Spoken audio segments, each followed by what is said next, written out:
yuk kita kajian Jumat, malam Jumatan ya. Terus kayak, ada tahu soal orgasme nggak? Banyak yang nggak tahu. Padahal udah nikah bertahun-tahun kayak. Itu jangan terkecoh, penampilan yang agamis di luar belum tentu hatinya dan perilakunya juga. Karena orang-orang agamis itu juga, contohnya si Syekh itu udah pasti itu self controlnya kurang sekali. Orang-orang seperti itu juga mereka juga punya hasrat yang dipendam mungkin dari kecil, dari lama, akhirnya keluarnya pas sudah besar merasa punya kuasa. Gini, kayak orang ngerokok, semua orang ngerokok tahu kok ngerokok baik. Emang ada ngerokok biar sehat? Nggak ada, guys. Singgung saya. Ngerokok juga. Pas ya ini bisa relevan dengan contohnya. Ya tidak baik. Pendidikan tidak mempengaruhi integritas.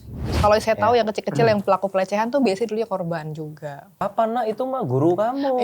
Itu hari kamu itu berkahnya di situ gitu. Iya benar.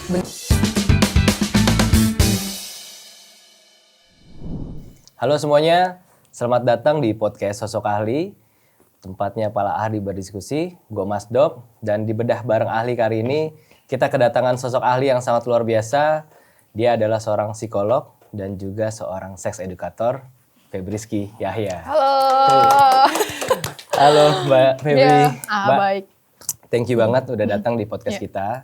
Kita bersyukur banget ada Mbak di sini. Dan Mbak, ini mungkin out of context ya. Iya. Nah, gue lihat di Instagram bio-nya Mbak Ebi, ya, itu Mbak Ebi member of Asosiasi Seksologi Indonesia. Iya. Nah, gue penasaran, gue browsing lah ya, berapa sih jumlah seksolog di Indonesia? Itu gue cari nggak ada datanya. Dugaan gue nggak banyak. Bener. Betul nggak? Bener banget, nggak 200 maksimal banget sih harusnya. Kurang dari 200 ya, nggak jauh ya. Sama bedanak juga segitu kali ya. Iya makanya. Jadi ya, kenapa gue concern hal itu? Ya karena menurut gue, ya kita sebagai gue punya anak, gue sebagai orang tua yang mau cari pendidikan seksual dari siapa lagi nih kalau bukan dari ahlinya gitu kan. Nah itu juga yang gue pengen tanya ke Mbak Febri ini. Kenapa kok seorang Febriski Yahya tertarik dengan seksologi? Seksologi ya, oke. Ini agak panjang tapi Short story-nya aja. Short story ya. Pada intinya aku mendapatkan kayak wangsit ya untuk jadi edukator. Karena tadinya kan aku presenter ya, suka ngomong depan umum. Tapi kalau sejak mempelajari psikologi, ngapain ya ngomong depan umum tuh ngapain ya? Oke, jadi aku mulailah sharing tentang parenting dulu. Awal-awal punya anak dan baby blues dan kayak mencari dukungan. Dan ternyata banyak yang sama, aku sharing tuh banyak yang nanggepin lah emak-emak biasanya ya. Sama juga punya anak tuh sulit segala macam, kita bikin support group segala macam lah. Akhirnya lama-lama parenting aku share terus. Semakin anak besar kok kayaknya aku semakin tidak walk the talk ya. Karena ngurus anak susah ya. Susah ya. Aku sharing tentang gentle parenting, tahu-tahu aku masih suka marahin anak kan kayak oh tidak gitu kan. Enggak munafik sekali gitu. Akhirnya nggak bisa deh ini bertentangan dengan hati nuraniku. Jadi kayak apalagi dulu aku belum jadi psikolog aku bukan psikolog khusus anak gitu kan. Dan udah banyak bertebaran psikolog-psikolog anak yang masuk ke Instagram. Kalah lah aku pasti. Sebenarnya aku minder sih sebetulnya. Ya udah, aku tinggalkan. Aku mau apa ya gitu. Terus iseng lah aku dulu 2019 pernah jadi duta kontrasepsi suatu brand yang ada malam final dan lain-lain gitu. Ibu-ibu semua isinya. Terus aku share salah satu produk mereka yang hari itu lagi aku pakai itu post pill, morning pill, morning after pill gitu ya. Terus aku posting. Gak ada yang tahu loh, jarang yang tahu. Lah kok gini doang gak tahu? Oke, posting lagi, terus iseng lagi waktu itu suatu hari malam Jumat aku bilang iseng, yuk kita kajian Jumat malam Jumatan ya. Terus kayak ada tahu soal orgasme nggak? Banyak yang nggak tahu. Padahal udah nikah bertahun-tahun kayak, wah ini bener-bener kekurangan gap antara expertnya sama yang masyarakat tahu tuh banyak banget. Sejak itu aku mencari tahu di mana sih sertifikasi atau pendidikan atau apa seksologi di dunia ada tapi di Amerika tidak bisa negara anak-anak ya kan. Terdekat Singapura tapi ya susah lah. Barulah beberapa bulan kemudian aku dapat ada pendidikannya di Udayana Bali. Iya. Ternyata di Indonesia ada ya. Ada ternyata. Tapi masih belum banyak juga ya. Dikit banget kalau psikolog yang seksual tuh dikit banget. Ternyata salah satunya adalah dosen aku yang dulu ngajar di UI, Mbak Zoya Amirin. Dan dia bilang, pas aku sana coba datang kayak ya ampun akhirnya ada loh karena aku selama sendirian. Ada regenerasinya ya. Kan ada regenerasinya. Iya. Iya dan aku melihat berarti ini tuh kolamnya besar sekali. Kenapa? Karena kan 270 juta orang Indonesia punya alat kelamin semua. Butuh harusnya minimal sekali seumur hidup gitu kan. Apalagi kalau udah nikah banyak juga masalahnya. Masa ekspertise sedikit ini? Jadi tertarik karena mau beda sendiri. Ya dan saya setuju sih Mbak. Dan memang pendidikan seksual ini ya kan nggak hanya berbicara soal cocok tanam aja tuh. Hanya buat pasutri aja. tapi berguna juga tadi buat anak ya, buat remaja nih, gimana dia mengenali perubahan tadi Tubuhnya, pubertasnya gitu ya. gitu. Dan ya tadi setuju banget, expertnya ini sedikit gitu. Jadi ya kita, makanya gue tadi bilang di awal, kalau kita bersyukur banget ada Mbak Feby ya karena ahlinya ini nggak banyak. Jadi semoga dari obrolan kita ya mungkin dari usaha kita yang kecil ini bisa memberikan dampak yang luar biasa. Amin. Ya. Udah kayak cagar alam harus dilindungin ya, langka banget soalnya. Iya. Mbak, sekarang kita masuk ke konteksnya nih. Iya. Akhir-akhir ini, ini rada miris ya, sedih nih gue kadang-kadang suka merinding juga nih. Jadi banyak sekali fenomena mengenai kekerasan seksual pada anak. Betul. Ya. Yang viral terakhir ini mungkin kasus seorang kiai di daerah Jawa Tengah ya, itu dia mencabuli santriwatinya, puluhan santriwatinya. 50 ya, sampai hamil. Ya, sampai hamil lagi. Kalau gua sih melihatnya dari dua sisi kali ya, mungkin dari sisi pelakunya nih kenapa kok dia bisa melakukan hal tersebut sih, apa yang melatar belakanginya. Dan juga dari sisi korban nih, gitu. Kenapa kok hal ini bisa terjadi gitu. Ya mungkin bukan pertanyaan menyudutkannya, mungkin gimana sih cara supaya anak ini punya self awareness supaya mencegah itu. Gitu. Kalau misalnya kita lihat dari sisi pelakunya, pengalaman Mbak gimana? Kenapa sih kok dia bisa melakukan hal ini? Gitu. Oke, hal itu ya. Aduh, aku kenal banyak banget orang-orang yang agamis. Agamis tapi tidak berarti tauhidnya bagus ya. Agamis itu berarti terlihat sangat agamanya tuh terlihat kuat, yang ada beberapa tanda-tanda tubuhnya, pakaiannya seperti apa gitu kan, yang jadi petinggi apa gitulah. Itu mereka kan seks dan agama tuh seperti kesannya berjauhan. Tapi namanya psikologis manusia ya. Akhirnya kayak misalnya kalau kamu suka seks berarti kamu bukan Islami gitu. Nah akhirnya karena orang-orang agama itu kan akhirnya mau nggak mau harus menjauhkan diri dari orang yang sangean gitu kan. Jadi kayak aku harus alim, nggak boleh. Tapi namanya manusia ya, semakin sisi itu ditekan, semakin kuat muncul di tempat lain. Jadi jangan, ini nggak semua, tapi maksudnya jangan terkecoh. Penampilan yang agamis di luar belum tentu hatinya dan perilakunya juga. Karena orang-orang agamis itu juga, contohnya si Syekh itu udah pasti itu self controlnya kurang sekali. Orang-orang seperti itu juga, mereka juga punya hasrat yang dipendam mungkin dari kecil, dari lama, akhirnya keluarnya pas sudah besar merasa punya kuasa. Dan kenapa bisa melakukan itu sama santrinya? Karena relasi kuasa sih. Relasi kuasa ya? Relasi Apa kuasa. sih Mbak relasi kuasa tuh? Nah, relasi kuasa tuh gini, saat satu orang merasa berkuasa atas orang lain, misalnya gini, KDRT. Orang-orang KDRT tuh banyak banget yang di luarnya tuh kayak orang yang manis, baik banget, dermawan, charming segala macam, sabar. Tapi kok bisa mukulin istrinya? Karena ya di luar tuh dia tidak merasa memiliki kuasa sama orang lain, tapi sama pasangannya, yang patriarki misalnya, patriarki buta gitu ya. Merasa istriku ini di bawah kendaliku, dia milik aku, jadi aku berhak ngapain aja. Jadi dia kekerasan cuma sama istrinya atau sama anaknya, sama orang lainnya baik, makanya banyak yang nggak percaya kayak gitu kan. Ini juga dia merasa punya kuasa hanya pada santrinya, sama orang lain segala macam yang nggak punya di luar soalnya. Apalagi biasanya kalau di pesantren kan yang dihormati sekali sampai jalan sampai harus nunduk gitu kan. Jadi sangat mudah buat dia untuk menguasai mereka dengan cara salah satu sugesti. Jadi kan kayak mereka tuh kalau sudah percaya sama orang, santri itu ya, merasa jadi guards-nya tuh udah nggak berhati-hati lagi. Jadi kayak sugesti masuk semua. Kamu kalau mau itu harusin dulu, percaya semua. Coba yang ngomong yang lain, gak akan percaya kan. Jadi karena itu target paling empuk, adanya relasi kuasa, adanya kebutuhan yang tadi ditekan, padahal manusia ya wajar gitu kan. Dan santrinya juga kurang seks edukasi, jadi ya mau-mau aja, gak ada yang boleh lapor juga gitu. Ya dan ya menarik tuh mengenai relasi kuasa tadi ya, karena selama ini yang kita lihat polanya tuh antara kiai dan murid. Ini kita tidak spesifik terhadap agamanya karena kita yakin setiap agama mengajarkan hal kebaikan. Benar.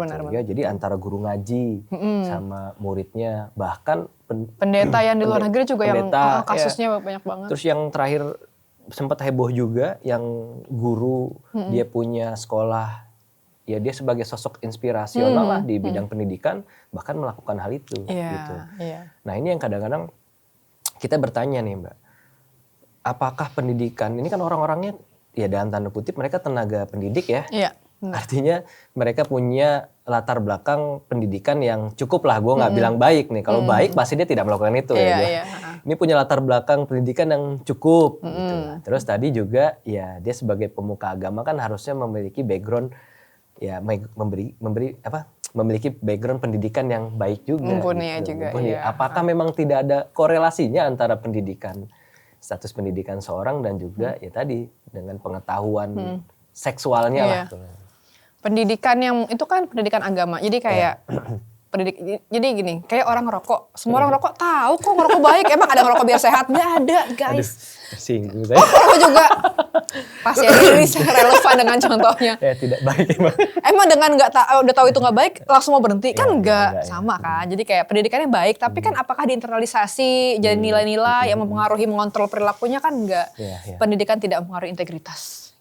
Itu ya, memang jadi ya terkadang memang ya tadi itu kita kadang-kadang juga pendidikan seksual ini ya belum kita dapat juga di pendidikan formal gitu. Jadi mungkin kita mendorong supaya ya hal ini bisa terrealisasi kan. Masuk semuanya ke ya soalnya sekolah. tadi Mbak Ebi juga bilang kalau misalnya jumlah ahlinya ini pakarnya ini sedikit gitu dan belum ada ya tadi belum ada wadah untuk kita mendapatkan pendidikan seksual ini.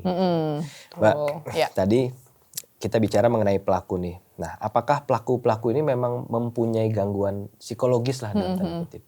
Kalau dia berani melakukan hal itu ke banyak orang, seharusnya gangguan yang paling awal adalah gangguan mengontrol impuls sih. Impuls ya? Ya, kalau dokter kan tahu kan impuls di bagian mananya otak tuh, ya kira masih ingat nggak dulu? Ada lupa nih. Ya kan ya, udah. Ya.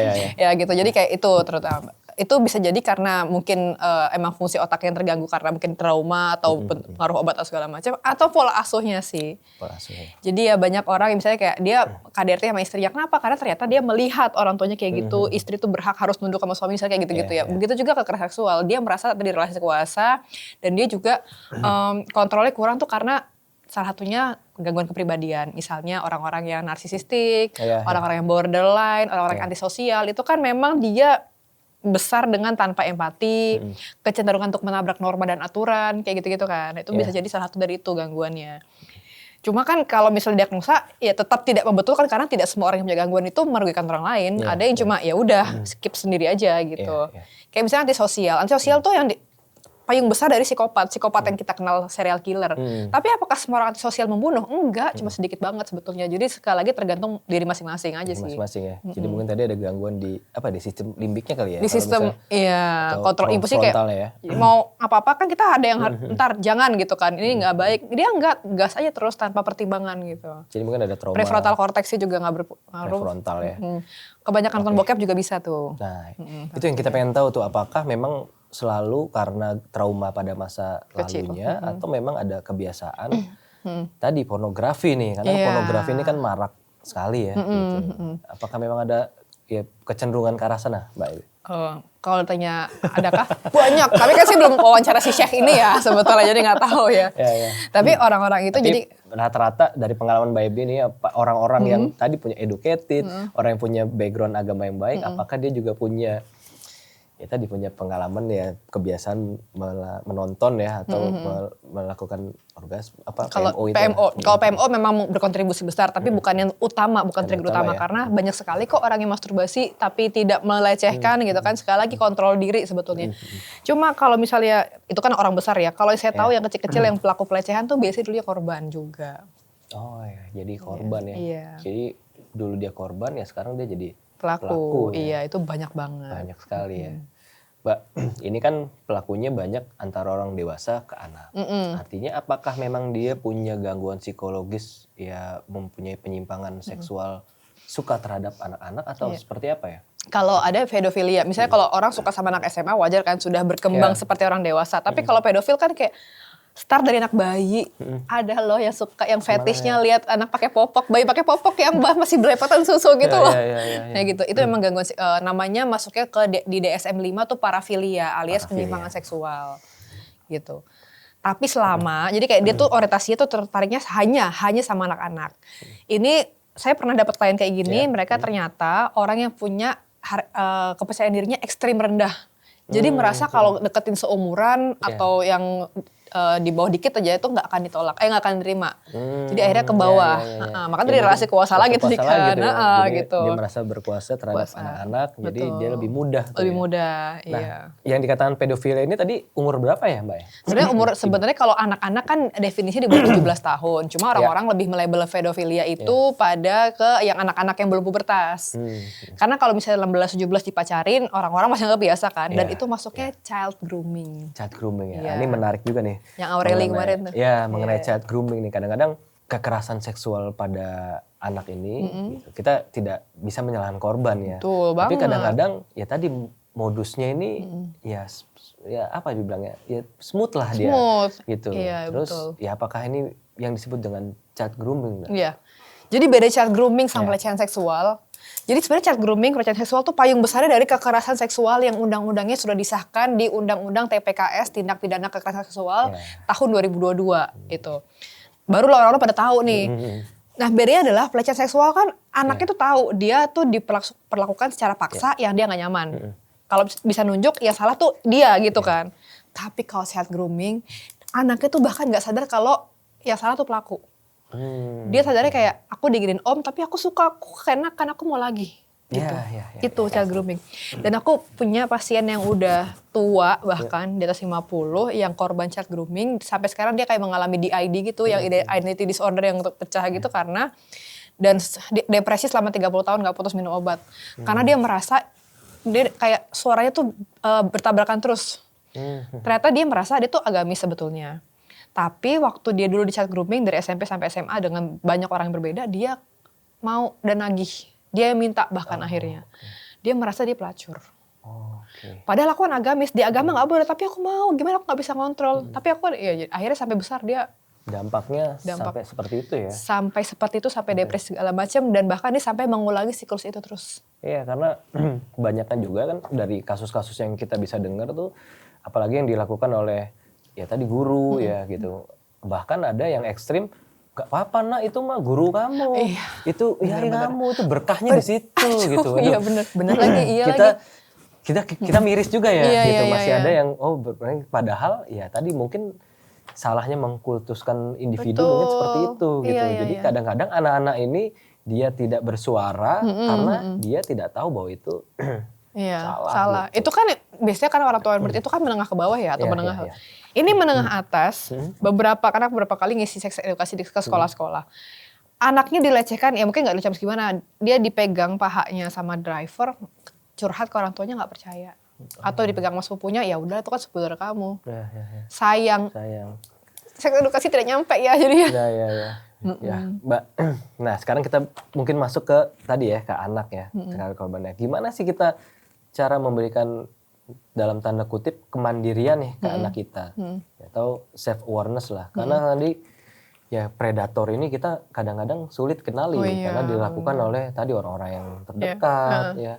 Dan gimana kita mengenalinya kan sulit nih. Nah, harapan kita kan anak kita nih punya kemandirian atau self awareness. Nah, gimana sih Mbak menumbuhkan self awareness atau kemandirian seks atau tubuhnya pada anak nih? Oke, yang paling basic kan tadi ya diajarin nama alat kelamin yang benar, penis vagina gitu kan. Dari lahir. Dari lahir ya ternyata ya. Dari lahir diomongin terus abah kalau misalnya mau buka popoknya kita izin dulu, boundaries gitu kan. Terus habis itu nggak boleh buka baju sembarangan gitu-gitu ya. Terus sudah mulai diajarin bagaimana cara mengenali predator seksual dari sedini mungkin 2 tahun lah. Nah, gimana tuh Mbak? Ini yang penting kayaknya mengenali predator seksual. Tapi kita juga harus jangan jadi kayak predator juga. Jadi kan predator gini ya. Kamu pokoknya ini bagi daerah pribadi gitu. Yang boleh pegang cuma ayah atau ibu kalau lagi mandiin. Tapi kalau ayah ibu nggak mandiin terus pegang-pegang itu nggak boleh. Jadi walaupun misalnya ayah kamu kayak gitu lapor ke ibu. Kalau ibu kamu kayak gitu lapor ke ayah. Pokoknya harus nggak boleh sama sekali. Kita juga nggak boleh maksa. Dan kalau siapapun yang pegang dan kamu diancam jangan bilang-bilang mama ya. Itu kamu harus ngomong karena pokoknya kamu ya nggak bawa takut lah segala macam. Tapi nggak cukup sampai situ, karena kita ngasih tahu kita juga nggak boleh melanggar batasan kayak kalau mau cium jangan langsung iya anak kecil gitu, itu nggak boleh, itu melanggar batasan. Berarti selama ini? Iya. Gimana seorang anak mau menolak kalau dia aja selalu dipaksa orang tuanya untuk cium, jadi nggak terlatih bilang enggak. Kayak ada awal mungkin anaknya kayak misalnya dicium kan, apa sih? Ih sama anak ibu mama sendiri kok, kamu kan ya gitu misalnya. Loh aku udah bilang enggak, tapi kok mamaku tetap, berarti aku kalau ada orang yang megang aku boleh dong ya? gitu, nggak boleh ditawar jadi tuh. Sesimpel itu ya, maksudnya sesederhana itu hal-hal yang selama ini mungkin kita abaikan gitu kan, yang kita anggap normal. Benar. Ternyata punya dampak yang besar, jadi susah nolak gitu susah kan. Nolak ya. Ya, Mbak, berarti kan kita sudah harus mengajarkan ke anak kita mulai dari kecil ya. Dari lahir malah. Dari lahir ya. Walaupun dia belum bisa ngomong ya. Belum bisa ngomong ya. Nah, gimana untuk kita nih, ya saya pribadi, ya kalau Mbak ngomong kayak gini, jadi flashback juga nih. Aduh, berarti selama ini yang saya lakukan nih salah nih. Terus ada juga yang hal belum saya lakukan gitu. Nah itu gimana? Apa step by stepnya gimana nih? Apa ya istilahnya kita sudah telat nih? Apakah nggak ada kata telat sih? Nggak ada kata telat ya. Tetap kita belajar terus ya. Jadi memang kalau untuk ngasih seks edukasi ke anak itu harus sesuai dengan perkembangan tahapan psikoseksual dan perkembangan kognitifnya. Jadi jangan sampai ngejelasin sampai pertemuan ovum sama sel sperma itu di umur 4 tahun nggak nyambung gitu kan sesuai. Jadi kalau aku ngisi webinar nih dok ya, jadi kayak misalnya untuk 3-4 tahun aja, 2 jam sendiri itu sebenarnya, karena banyak. Tapi intinya adalah setiap anak punya perkembangan fase seksual, setiap orang di dunia ini, dari mulai lahir sampai lansia. 0 sampai 2 tahun itu fase oral. Kalau dari psikoseksual Freud ya, fase oral itu harus dipenuhi kebutuhan oralnya, minum segala macam. Habis itu dari 2 sampai 4 itu fase anal, toilet training dimulai di sini. Nah ini kayak siapa yang boleh nyebokin, itu dikasih tahu ya. 4 sampai 6 fase falik. Ini yang paling banyak masalahnya. Fase falik ya. Mungkin banyak yang belum tahu tuh Mbak, fase falik itu fase apa sih? Fase falik itu adalah fase di mana anak sudah mengeksplorasi daerah kelaminnya karena dia menemukan kenikmatan di situ. Jadi kalau anak perempuan atau laki-laki lagi pipis terus semprot-semprot bidat gitu, dimarahin kan biasanya kan. Ngapain ya kan? Padahal tuh hajar banget. Kalau nggak gitu, malah dia kalau nggak pernah pegang atau malah nggak wajar sebetulnya. Gitu ya? Iya, emang harusnya kayak gitu. Pegang-pegang atau gesek-gesek. Orang tuh panik tuh, kok anakku udah masturbasi umur 5 tahun, nonton apa dia? Dia tanpa nonton juga emang udah kayak, kan namanya juga alat kelamin, dia kan kayak, oh tangan bisa lihat, apa nih pegang, kok enak gitu, pegang terus gitu. Jadi kalau kita nemuin anak yang pegang-pegang, gesek-gesek tuh jangan dimarahin walaupun gampang ngomongnya ya. Tapi kalau kita ngelihat sendiri, aduh ini ngapain? Iya. Gitu, jadi kayak ditegor, kamu lagi ngapain? Terus sampaikan observasi. Mama lihat kamu lagi pegang ya, tapi harus setenang mungkin. Nah untuk itu emang harus diubah mindsetnya gitu. Kayak kalau seks tuh bukan tabu. Kamu lagi pegang ya, gimana rasanya? Apa sih rasain? Geli ya? Validasi aja. Gak apa-apa, gak usah khawatir. Kamu bisa cerita semua sama mama atau papa. Dan itu yang ngomong dua-duanya ya, mama dan papa. Jangan cuma mama doang atau papa doang. Baru dikasih tahu. Bunda atau mama paham sih, emang enak kan, pegang tuh rasanya geli-geli gitu. Pasti kamu jadi pengen pegang terus kan, tapi memang ada resikonya. Kasih tahu resikonya. Dan itu nggak sekali nggak ngasih tahu, berkali-kali ngasih tahu. Jadi setiap pegang kasih tahu gitu memang harus. Ya memang kita harus ya tadi ya. Sabar ya, karena memang tanggung jawabnya besar banget. Benar. Mbak, tadi Mbak juga bicara mengenai apa tadi ya, psikoanalisis kali ya? Iya, psikoanalisanya psikoseksual ya. Iya, betul. Fase oral, fase anal, fase falik. Nah ini menarik nih. Ada pendapat yang bilang kalau misalnya tidak terpenuhi, maka dia akan terjadi fiksasi. Fiksasi terus jadi penyimpangan atau gangguan kepribadian lah. Tapi ada juga yang bilang ya kalau terlalu berlebihan juga bisa terjadi gangguan kepribadian juga. Nah kita nggak tahu nih batasnya antara kita terlalu berlebihan atau kita terlalu kurang gitu. Itu gimana Mbak dalam fase-fase itu? Kita melihatnya gimana? Apakah tadi sesuai usia rentangnya atau gimana? Kalau itu kayak misalnya 0 sampai 2 tahun gitu ya. Fase oral biarkan dia misalnya dari mulai direct breastfeeding atau pakai botol atau ngemut tangan masih nggak apa-apa. Tapi pelan-pelan kalau di atas 2 tahun tuh ya dialihkan. Nah tapi kalau di fase itu kalau dia mau ngemut tangan sampai 2 tahun tuh jangan ditepak. Karena saya pernah ada tuh kliennya rekan saya fetish sama jempol kaki. Iya. Jadi memang tertarik secara seksual jempol kaki gitu ya. Kok ketawa loh? Bahkan jempol kaki ya. Ini kayak masih banyak nanya nih kayak nanti ya. Jadi dia mengoleksi banyak foto jempol kaki wanita. Jadi kalau misalnya di musola mau sholat lihat wudhu Jempol. cewek, wah langsung kan run on Langsung gitu ya, kan ya. Nah itu karena waktu di hipnoterapi atau apalah itu, Iya. waktu dia masih di bawah 2 tahun dia mau jempol kakinya kan anak bayi ditepak terus sama ibunya. Tapi itu kan kasus ekstrim ya, maksudnya Ekstrim nggak ya. semua Nggak anak semua yang ya. itu enggak, tapi bisa jadi salah satu kontribusi. Jadi kalau ini orang yang datang ke aku punya gangguan seksual, aku akan telusuri ke sana-sana ke usia-usia itu gitu kan. Bener kayak misalnya kalau kita lagi toilet training, terlalu ditahan-tahan, kalau misalnya dia pipis sembarangan kadang-kadang ya, dimarahin sampai dia trauma, bisa jadi nanti gangguan kepribadian. Karena di fase itu kan harus dipenuhi dengan baik. ya. Atau kalau dibiarin pop di mana-mana juga gangguan. Jadi orang yang berpotensi ya, nggak selalu berpotensi. Jadi orang yang sembarangan, selebor kayak gitu-gitu. Nah, fase falik nih. Nah, ini banyak nih justru aku lihat dari fase falik ya. Anak-anak yang dilarang untuk pegang alat kelamin jadi terobsesi. Karena semakin dilarang, semakin ayo pegang gitu. Ya, Nah, mungkin itu yang orang banyak gak tahu juga ya. Banyak nggak Ternyata ada fase-fase Psikoanalisa tadi, psikoseksual tadi yang memang harus terpenuhi, tapi tidak boleh juga terlalu berlebihan. ya, Iya gitu. benar, pas aja. Mbak Ebi, nah sekarang kalau misalnya kita, ya tadi ada korban ya, yang melaporkan nih, atau ya bercerita lah kepada orang tuanya. Nah, sikap kita sebagai orang tua menanggapi itu gimana nih? Gitu. Kalau gue pribadi, ya, waduh pasti udah mendidih nih. Iya. Udah mendidih nih. Yang korban teman anak. Ya atau, misalnya anak sendiri lah, anak atau sendiri. ada orang lain lah yang melaporkan bahwa dia mengalami pelecehan atau kejahatan seksual. Sikap kita ini harus seperti apa sih? Sikap kita menekankan semua ceritanya, karena biasanya kan anak-anak tuh dituduh bohong atau kayak dimarahin, kok kamu gak ngelawan sih gitu. Duduk, dia biarkan dia cerita, validasi, oh gitu ya, dilus punggungnya, pokoknya divalidasi, belum divalidasi sampai dia cerita semuanya, dipeluk kayak kamu gak salah kayak gitu ya. Baru datengin, samperin tuh, pokoknya salah tuh yang melecehkan kayak gitu-gitu. Pokoknya harus support system, dan kalau udah trauma harus dibawa ke profesional, gak bisa tangannya sendiri gitu, karena bisa long last tuh traumanya. Gitu kalau sih. misalnya lihat dari dampak psikologinya nih, apakah dampak psikologi korban-korban yang tadi dilakukan sama orang-orang terdekat ya, misalnya tadi pamannya gitu atau ya kakeknya, itu apakah biasanya menurut pengalaman Mbak Ibi lebih kompleks dibandingkan orang-orang yang enggak? Iya, kalau misalnya dia kenal orangnya, maksudnya kan trauma tuh, trauma tuh artinya dia nggak udah ngamut orangnya kan. Tapi kalau nih omnya yang masih ketemu terus bisa ketakutan setengah mati kan. Nah aku pernah baca tuh yang di thread di mana tuh sosmed waktu tuh yang ternyata dia dilecehkan sama suami adiknya, ipar berarti kan. Waduh, dan menularkan seks IMS lagi ke anaknya masih balita kayak gitu pas nyuri waktu aja gitu, padahal ada orang di rumah gitu. Nah itu kan berarti makanya pas ketemu Om itu kayak dia nangis-nangis, kirain kenapa, ternyata gara-gara diituin, baru cerita lah.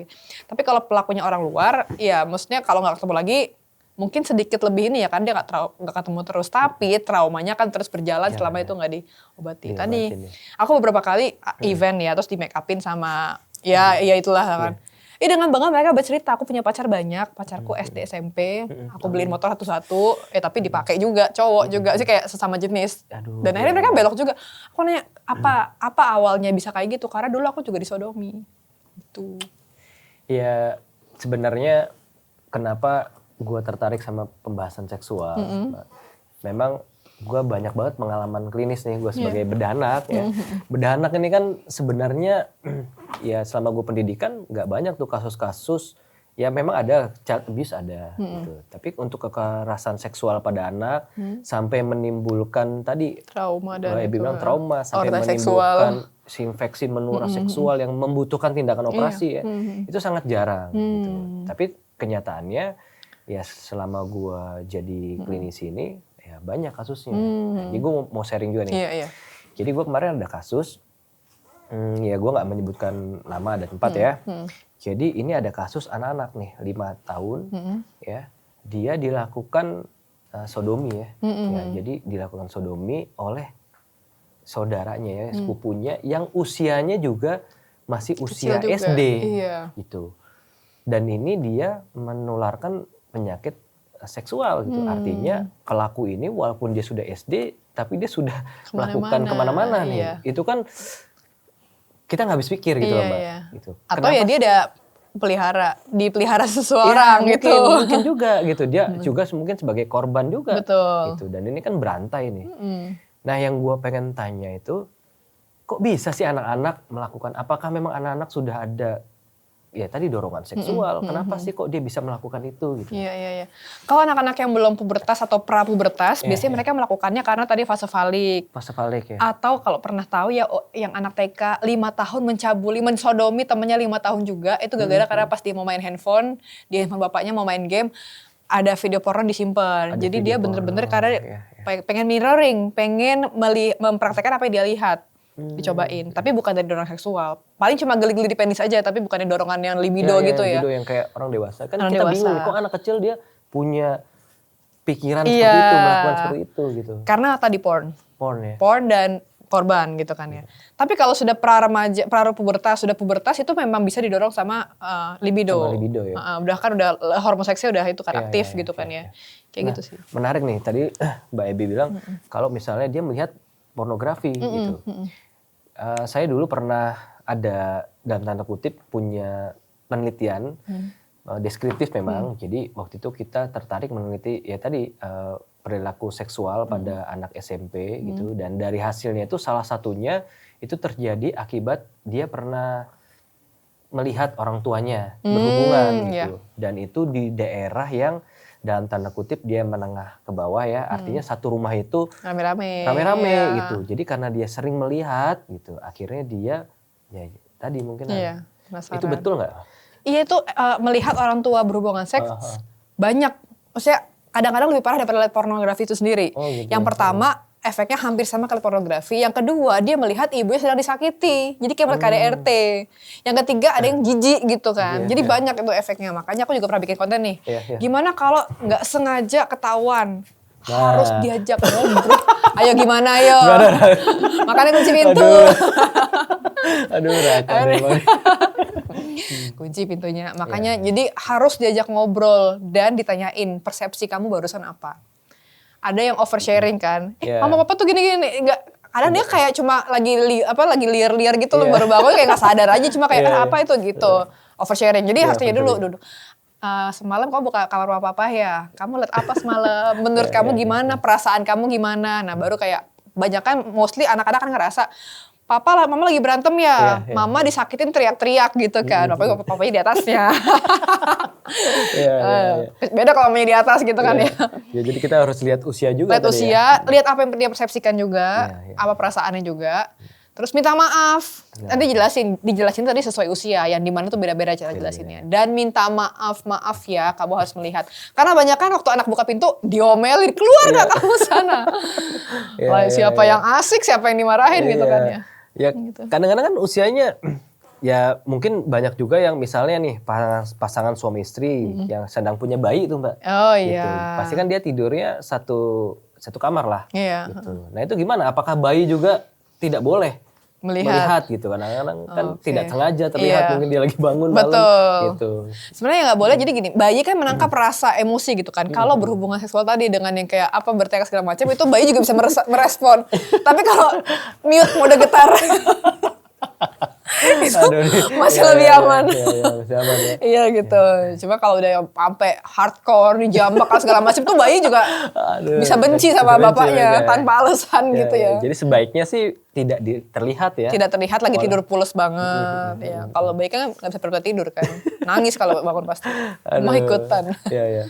Mbak, kita balik mungkin ke konteksnya ya. Iya. Jadi apakah semua pelaku seksual ini pasti mempunyai gangguan psikologis? Enggak selalu. Ya? Paling dia punya tadi relasi kuasa tadi. Relasi kuasa merasa bahwa gender perempuan itu lebih rendah daripada dia misalnya, atau merasa anak-anak tuh ya dalam kuasa dia, cuma dia yang bisa aku manfaatkan tanpa bercerita gitu. Gitu. Tapi yang jelas emang masalahnya pada fungsi kontrol impuls sih. Orang yang tahu, yang pikir panjang akan gimana kan pasti nggak akan melakukan walaupun ingin. Ya makanya kita tuh kadang-kadang berpikir ya, maksudnya apakah ya tadi pelaku ini kan terkadang punya latar belakang pendidikan ya, artinya dia harusnya punya kemampuan tuh untuk menentukan apa yang dia lakukan. Pelaku juga punya latar belakang agama nih, yang ini kadang-kadang miris nih, jadi kita kadang-kadang ya agama ini kita jadikan benteng, tapi ternyata ya jebol juga bentengnya gitu. Gitu. Apakah mereka ini punya apakah mereka ini memang punya gangguan psikologi gitu. Jadi sering mereka melakukan hal itu, ternyata yang enggak juga ya. Enggak selalu, tapi bisa jadi iya. Ya. Tapi enggak selalu. Enggak selalu ya. Mbak, tadi kita balik lagi ke pelaku yang anak-anak nih. Gitu. Tadi lo bilang, Mbak Ibi bilang kalau misalnya pada saat mereka fase falik gitu, ya jangan dilarang gitu. Apakah mungkin mereka melakukan itu juga akibat gangguan psikoseksualnya itu? Kalau misalnya 0-2 kan emang akan semua anak masukin tangan ke mulut. Kan semua. Jadi kalau itu bukan gangguan tuh adalah fiksasi ya. Fiksasi itu adalah efek di kemudian hari di fase perkembangan selanjutnya saat fase perkembangan ini tidak terpenuhi dengan baik. Jadi di fase selanjutnya kayak misalnya akhirnya dia terlalu banyak makan atau terlalu nggak mau makan, malah itu bisa jadi dia di fase oralnya nggak terpenuhi. Misalnya kan rasa aman kan, kebutuhan terbesar itu rasa aman lebih 2 tahun. Kalau dia ditinggalkan orang tuanya atau pengasuhnya gonta-ganti gitu, itu bisa jadi dia kehilangan rasa aman. Akhirnya dia kalau misalnya butuh rasa aman, minum, makan terus, akhirnya emotional eating, obesitas kayak gitu. Itu sih. Jadi bukan cuma fase oralnya doang, tapi kebutuhan apa sih yang menyertai si fase oral itu? Fase oral ya. Ya karena kan ya kita kadang-kadang suka ya nggak habis pikir gitu kok anak-anak bisa melakukan hal itu gitu. Tadi ya karena misalnya karena ada dorongan seksual, secara teori hormon seksual kan diproduksi nanti pada saat dia pubertas. Betul, gitu. betul. Bukan yang ekstrim sekarang ya anak yang SD kelas 1, kelas 2 dia sudah melakukan tadi sexual intercourse gitu. Benar-benar. Nah, kita pengen tahu nih apakah memang dari kecilnya dia mungkin tadi ada gangguan yang itu ya fiksasi gitu ya. Apakah dia terfiksasi sehingga dia melakukan hal tersebut gitu. Sama tadi sih yang aku pernah baca juga baru di threads gitu ya. 5 tahun anaknya tuh diajak main sunat-sunatan sama teman perempuannya. Sunat-sunatan. Alias apa coba? Dibuka dong penisnya terus kayak pura-pura digituin gitu pakai tangan gitu kan ya. Megang dong kan ya. Sebenarnya tuh masuknya pelecehan, cuma anak kecil itu tuh kayak intensinya bukan melecehkan, penasaran. Aku gak punya penis, kamu yang punya, sini pinjem, kita coba yuk sunat-sunatan. Karena katanya habis nonton video sunat kayak gitu-gitu. Jadi kayak video kita pikir gimana ya? Video apapun atau apapun stimulus, kita kadang-kadang anak beda nangkepnya sama kita kayak gitu. Dan itu berulang. Tahu terus istilahnya tadi. Kayak pengalaman pribadi kayak ini. Ini belum kita bahas buat Pak Sutri loh, ini pasti semangat nih pasti ya. Gini ya. Mbak, gue juga ada pengalaman klinis juga. Tadi lo menyinggung soal tadi ya LGBT lah ya. Ya sebenarnya LGBT ini gue pribadi empati terhadap orangnya, tapi untuk perilakunya sih gue pribadi memang nggak setuju ya. Tapi kan gimana pun juga ada, LGBT itu ada. Jadi gue punya kasus, ada anak remaja usia 15 tahun gitu ya. Ya dia ada kutil kelamin nih di bagian anusnya gitu, sehingga membutuhkan tindakan operasi pada saat itu. Tapi di satu sisi kita lakukan screening, HIV-nya juga positif gitu. Masih panjang pada masa depannya ya. Ya gitu, jadi ya ini memang sedih ya kita lihatnya ya gitu. Tapi di satu sisi yang lebih menyedihkannya lagi ya mungkin dia harus datang ke rumah sakit saya karena dari beberapa rumah sakit ya dalam tanda kutip tidak sanggup lah, tidak mampu gitu. Nah kita gali kan anak ini kita gali karena memang kan kasus menular seksual ini nggak mudah, gitu. Karena kita selain mengobati pasien kita juga harus mengenai stigma dan juga harus harus mencari lawannya juga kan supaya tidak terjadi penularan lagi gitu. Memang dia mengaku dia nih korban gitu dan dilakukan oleh ya tadi laki-laki dengan laki-laki gitu. Yang saya pengen tanyakan nih, apakah LGBT ini kenapa sih bisa terjadi? Secara fitrahnya kan mungkin kita taunya heteroseksual nih, gitu. Tapi kenapa sih homoseksual ini bisa terjadi itu kenapa? Wah perdebatan sih itu ya, panjangnya ceritanya dan kontroversi juga gitu. Ya. Waktu saya ikut seminar di seksologi tuh ya salah satu androlog bilang salah satu bukan itu ya. Tadi selain trauma ya, kita udah sebutin trauma, pernah dilecehkan. Itu juga karena hormon katanya pas ibunya di kandungan. Cuma ya berbantah-bantahan lah pokoknya. Tapi memang misalnya gini, kayak orang-orang yang ada salah satu aku pernah dengar ada orang di penjara napi khusus laki-laki dong nggak mungkin campur kan. Di sana tidak ada pelampiasan nafsu seksual karena bukan napi istimewa yang bisa dikunjungin luar ya gitulah. Iya. Akhirnya apa? Mereka kan bertahun-tahun di penjara mau sama siapa? Sama sesama napi. Sama napi, ya iya, kan? benar juga tuh. Yang tadinya laki-laki karena terpaksa banget gitu. Ya udah sama laki-laki juga. Terus keluar-keluar dia jadi menikmati. Gimana dong gitu? Karena sebetulnya kalau di psikologi orientasi seksual itu bukan hetero atau homo, tapi kontinum gitu loh, fluid.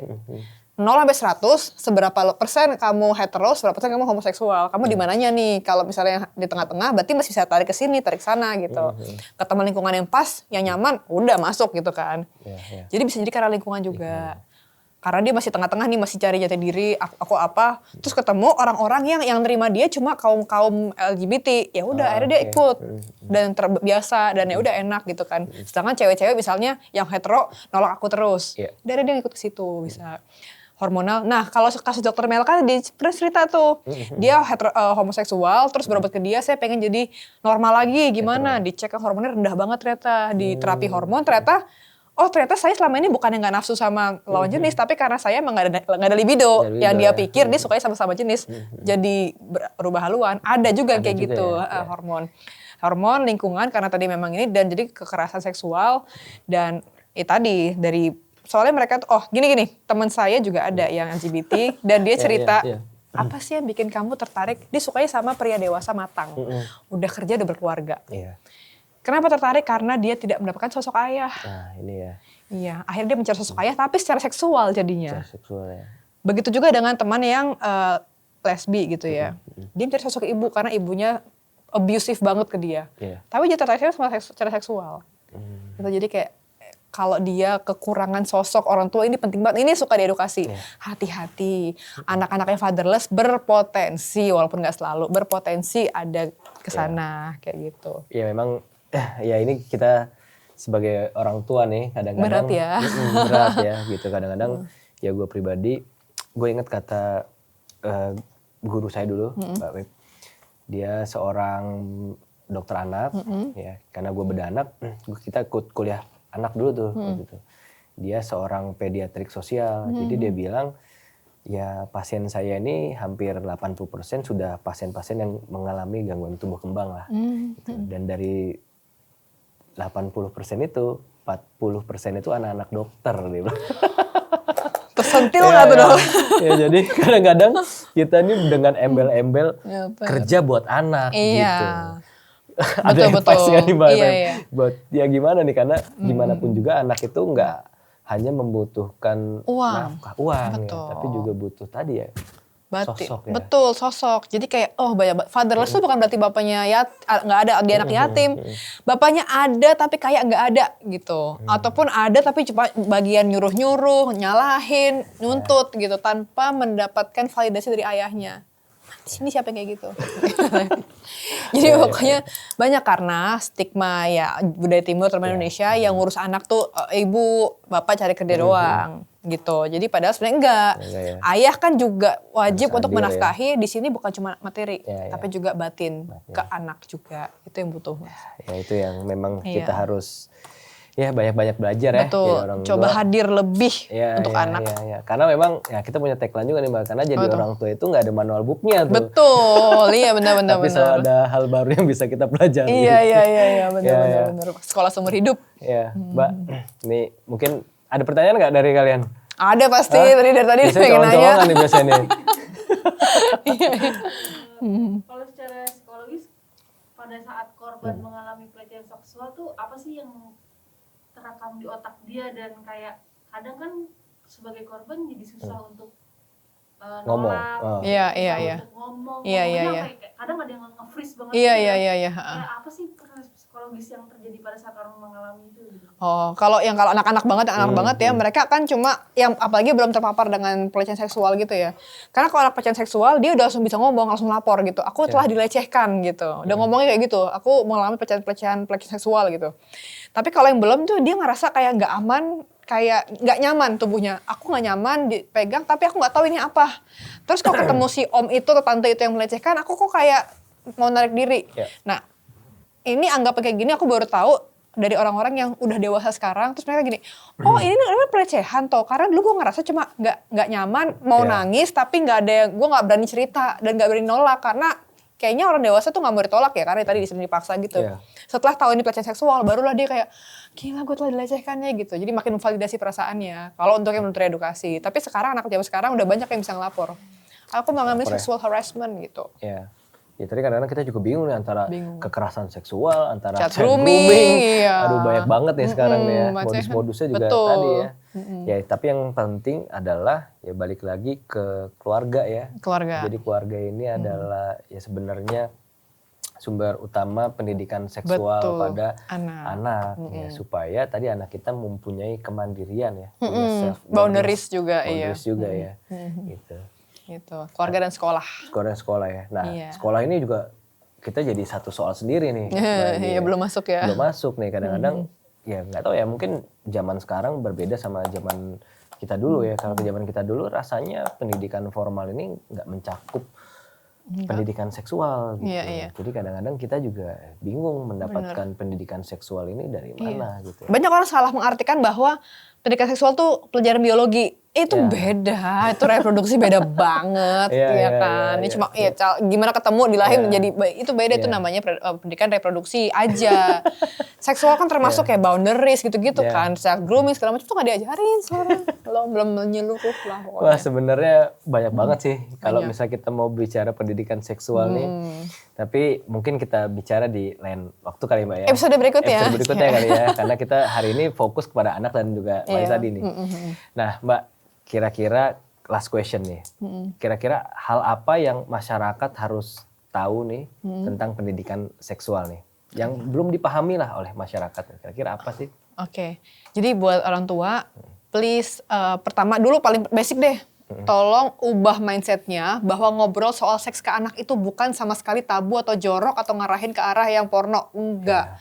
Justru orang tua harus mulai duluan sebelum si paparan pornografi itu masuk. Misalnya di rumah kan dia nonton macam-macam, iya di sekolah, ya kan, nggak tahu gimana. Mungkin dari pengasuhnya yang ngomongnya tahu-tahu, wah anakku pernah lagi menerima tahun nanya, Makon, tuh apa sih? Hah, dari mana? Dari pengasuhnya temanku yang waktu lagi jatuh latah ngomong gitu. Gitu kan. Kita nggak bisa ngebentengin mereka 24 jam. Kita hanya bisa melatih anak untuk melindungi dirinya sendiri. Makanya kita ubah mindset dulu untuk ngobrol soal seks, casual aja kayak gini. Ngobrol lagi makan, casual gitu kan. Kayak ngomongin soal ini, apa penis, vagina, reproduksi, itu casual. Bisa kan dokter ya? Ya makanya kadang-kadang, ya itu tadi Mbak, kita sebenarnya obrolan seksual ini selalu menarik nih. Tapi kok tidak terjadi di ruang-ruang keluarga. Kadang rasa masih tercekat gitu ya di sini ya, nggak keluar gitu ya. Ngerasa tabu. Karena tabu tadi ya. Belum terbiasa juga. Iya. Ajak ngobrol duluan, jangan sampai nunggu anak nanya. Kalau anak nanya berarti udah terpapar duluan itu, telat. Jadi ajak ngobrol duluan. Dan harus secil mungkin, tenang mungkin. Kalau nggak tahu jawabannya sebentar ya nak, Bunda cari tahu gitu. Jangan kayak, dapat dari mana itu? Itu jorok loh, jangan teman sama dia, jangan kayak gitu. Ya, dan yang makin penasaran nanti ya. Penting itu kayaknya orang salah menafsirkan antara pornografi dan seks edukasi. Iya. Gitu. Jadi orang kadang-kadang mencari referensi dari pornografi padahal beda. Salah ya. Beda. Kalau pornografi itu tujuannya merangsang. Kalau seks edukasi tujuannya memberi pengetahuan untuk boundaries segala macam. Itu beda ya. Beda. Iya. Nah, gimana? Sorry Mbak, ini jadi merembet juga nih. Kalau misalnya untuk orang dewasa nih, Pak Sutri kadang-kadang kan dia mencari referensi dari pornografi. Iya. Itu gimana? Sebetulnya referensinya gini, pornografi. Nah, mulai kan? Kalau Pak Sutri aja mulai kan? Udah nggak tahan semuanya. Contohnya gini deh, kalau kita mencari jodoh, referensi kita drama Korea atau drama Cina gimana, Dok?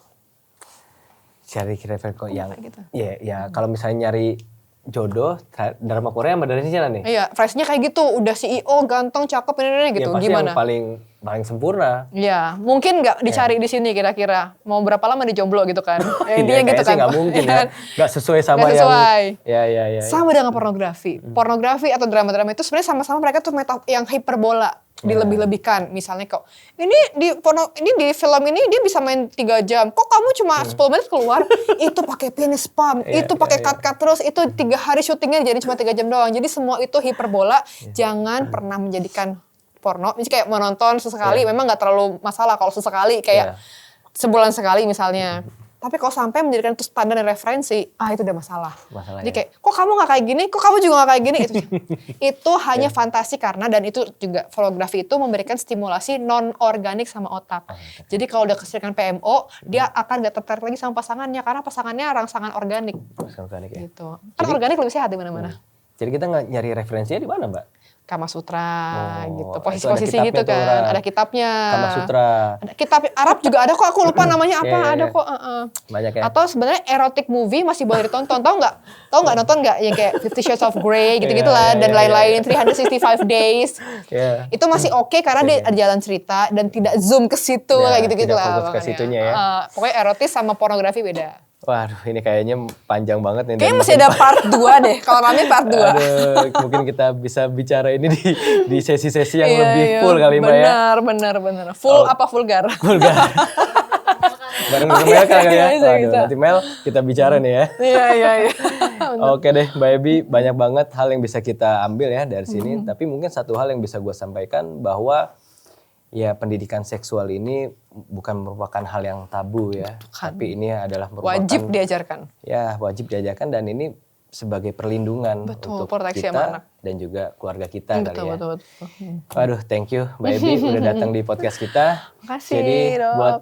buat kalian yang ingin mendapatkan insight dari sosok yang ahli, jangan lupa follow media sosial kita. Dan juga jangan lupa nih follow Instagramnya Mbak Febri Rizky Yahya. Ini ada di sini. Ada, kita cantumkan ya. Jadi supaya kalian bisa mendapatkan informasi mengenai psikologi dan juga seksologi. Iya, betul.